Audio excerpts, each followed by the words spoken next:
VikesNow, I am Dustin Baker. This is the day after the first preseason game edition, August 15th. Got a preseason game this weekend too. I'll be going to that one with the family against the 49ers. But let's go through the first preseason game and some of the thoughts, takeaways. I got 7 of them as indicated in the title below. Some good, some bad. That's how it goes for preseason, ups and downs. And I'll just jump right into the list. And per my usual disclaimer, these are not in order of importance. These are just the way they came to my brain when I sat down and thought about takeaways from Raiders, Vikings in Las Vegas. One thing I tweeted, I don't know if all of you are on Twitter or none of you are on Twitter. One thing that I tweeted was I had no idea that the Raiders stadium was just basically US Bank Stadium in Nevada.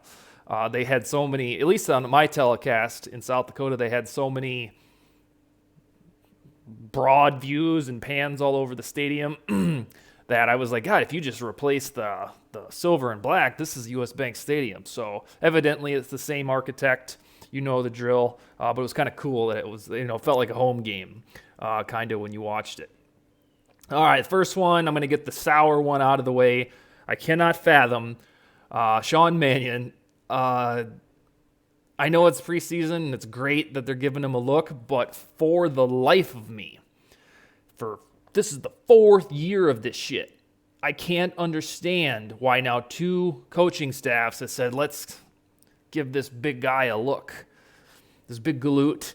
He's just not good. Somebody at some point who matters has to realize that this guy shouldn't be vying for a QB2 job. Every time he is in any sort of Vikings football game, it's the same shit. Undynamic, slow, doesn't look like he belongs, and it's not viable for a franchise that says it's going to be contending for the postseason. Now, of course, Mannion or Mond probably won't even play good in 2022 because Kirk Cousins, aside from catching viruses, is a durable son of a gun. But year after year, we do this Mannion thing, and then I'm told, well, he's so valuable in the locker room, or he's great for Kirk's inspiration, or they bounce stuff off each other. I don't care. Don't have him compete for QB2. Have him do all that shit as a QB3 or 4. Put him on the practice squad immediately. Make him a coach. It's just dumb that I have to sit down along with you even in these preseason games and figure out, is this going to be the time that Sean Mannion plays different? I already know the answer. It's a fat no. And then when he gets in the regular season, because they stubbornly won't play the young guy, it's the same shit every time. So my usual disclaimer is I've never met Mannion. I firmly believe all the locker room stuff about him, about how he's Gandhi in there and all that, but he needs to stop being in the mix for QB2. And I'll get to the speech on his competitor in about 4 or 5 minutes, but I want it to be done. I'd rather watch Nate Stanley. I'd rather watch Chris Boyd play quarterback for 40 snaps or whatever it was. So I think the takeaway, even after the rant, is that, again, surprise, surprise, Sean Mannion is not a good QB2. The other part of, I guess, some of that first half action was that Lewis Cine, 32nd overall pick in the 2022 NFL Draft, and Brian Asamoah, the 3rd rounder, they were flying all over the place. Now, Asamoah was only credited with 1 tackle, so here I am on this Vikings show pounding the table for a dude who had a single tackle. Again, don't care. He was in the mix on all kinds of defensive plays, just like Lewis Cine. So I think the takeaway is the 2 guys that were drafted as defensive speed merchants looked like speed merchants on the field, albeit in the first half of a meaningless preseason game. But what we've been advertised, whether it was through draft scouting or the Vikings hype machine on social media, since both these dudes are drafted, was speed, impact, and in bits and pieces, as much as they were allowed to in a preseason game, they did exactly that. I mean, they look the same in terms of their build. They both look like safeties, but Asamoah is going to play linebacker, evidently, probably in a hybrid role in that 3-4 defense. But I think the general vibe is that both these guys are going to be fast. Asamoah looked fantastic, and Scene was flying around in the mix for plays as well. So that is a good takeaway that the defensive backbone of the future. These guys may not be Pro Bowl, or they probably won't be Pro Bowlers in 2022, but out of the gate, the two dudes that I guess we're going to be in the guts of the defense, going to be pretty good, or at least they're fast. At least they swarm the opposing team. The next is a yikes, and that was Andrew Booth. I don't think I've ever seen a play like the one that he had where whatever receiver it was for the Raiders broke off 21-yard completion. Flag goes up. Gets a defensive pass interference. It happens. But then a face mask. And I think they accepted the defensive pass interference. And then, oh, by the way, there's also a face mask. Because otherwise, you're looking at like a 50-yard difference. I don't think it was quite 50 yards. But I'm trying to think of situations where the play happened in the heat of the moment, and they're like, well, you're getting 2 fouls for that. We're going to go ahead and toss on the face. But it's usually either or. I think the sentiment is that it was pass interference, and then after the play, there was a face mask infraction, and then therefore it was a dual foul. Like there were 2 separate things. But what it felt like watching it was pass interference, plus he got him the face mask. Let's make this 30 yards the other way. And in the fact the guy caught the ball on top of it all. It was a terrible transaction for Andrew Booth, the second-round rookie from Clemson. So, yeah, he did not have a good opening salvo in the NFL. Just as Scene and Asamoah did well, Booth did not. But just as Scene and Asamoah aren't the saviors of the future yet, Booth isn't screwed either. All 3 of them will get opportunities against San Francisco in these joint practices and on Saturday at 6 p.m. at US Bank Stadium to continue on the positive trend. Booth's case, make amends for a not stellar first outing. So Booth stock down probably for 6 days. Nobody cares. He'll be fine. The next is another hint of positivity. I think the rest of them are pretty positive. Go figure for a show of mine. Ed Ingram in 16, 17 snaps looked marvelous. Jesse Davis only played a few. Didn't do much, didn't look good. But Ingram, I think it was an 84.0 PFF grade from run blocking and a 74 pass blocking grade. Again, in about 15, 20 snaps or whatever it was. But good. It's better than talking about him like Booth, where he got 2 penalties on the same play. You always have to caveat small sample size and preseason play. But the takeaway is that Ingram looked good. He could have looked like crap, but he didn't. So I think one of my predictions heading into training camp was that Jesse Davis will not win the RG battle. And that's because, guess what? I think Ingram will, because my famous quote, why in the hell would you draft an interior offensive lineman in the second round if you don't plan to play him immediately? Play the guy. If you like him that much, draft him in the second round, start him. Otherwise, you can find centers and guards rounds 3, 4, 5, and 6. Alas, Ingram came from the second round, and he looks the part, at least in the preseason starting bit there. So, I think all in all, it's probably blowing the horn too soon. I think Ingram will end up as the starter. I'm hoping week 1 against the Packers because it would be nice to actually invest in an offensive lineman who's good and starts right away. Doesn't take forever. Even the good ones they have now, and O'Neal and Darisaw, took time to, get in. I think 2018, who got hurt? Somebody got hurt on the Vikings line. Was it Easton or somebody? And then O'Neal was thrust into emergency action, not ready, developmental guy. Nope, he was good. He was fine, and the rest is history. And then Darisaw was injured, and they slow-rolled him back. I think it was the Lions game that they almost coughed away is when Darisaw made his debut. But I want to see Ingram start week 1 because, my God, he's a second-rounder that plays on the interior of the offensive line. And if the Raiders game was any indication, he has a puncher's chance to do that, to dethrone Jesse Davis, who was a tackle for the last 3 years in Miami. So Ingram, we'll take it. The next, and this is the piggyback to Mannion that I was talking about.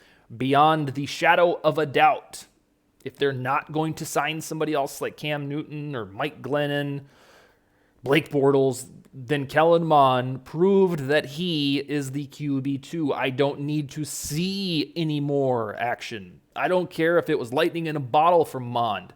Just his mere essence is more enthusiastic. The offense is more up-tempo. He can actually move around more so than Sean Mannion and more so than a lot of dudes, actually. That's one of the gifts of Mond is that he's nimble. So I believe, based on what I saw, and I already thought this going into the game, so I think that Mond should be the QB2 right now, end of story. Do what you need to do. I don't want to see any more battles. Just announce the guy as QB2. Of course, they won't do that quite yet because they always go through the diligence. But right now, I'm trapped in a Mond territory where I'm trying to figure out, yesterday, was that a really good football game by Kellen Mond in general, or was that a good game for Kellen Mond?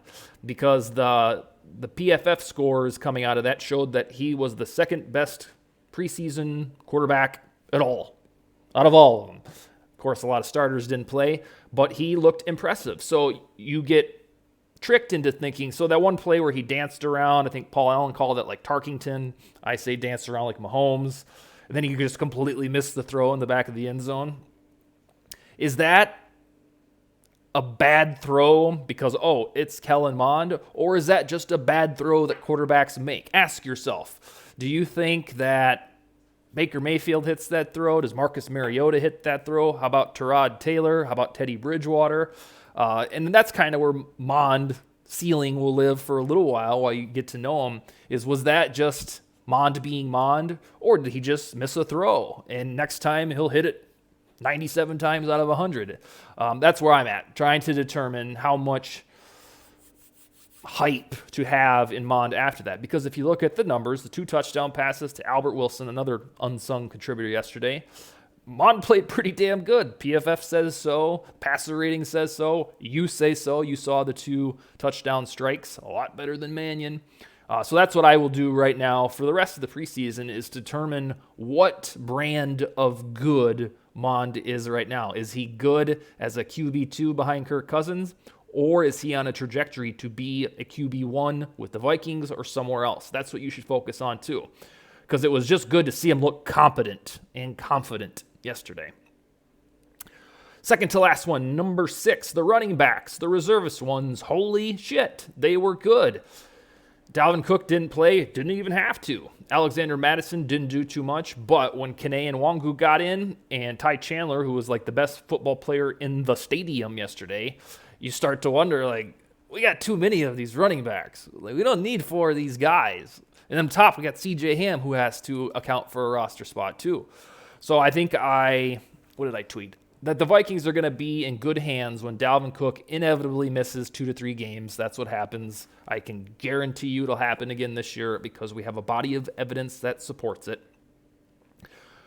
But I don't think there will be any panic whatsoever when Chandler and Nwangu get in there.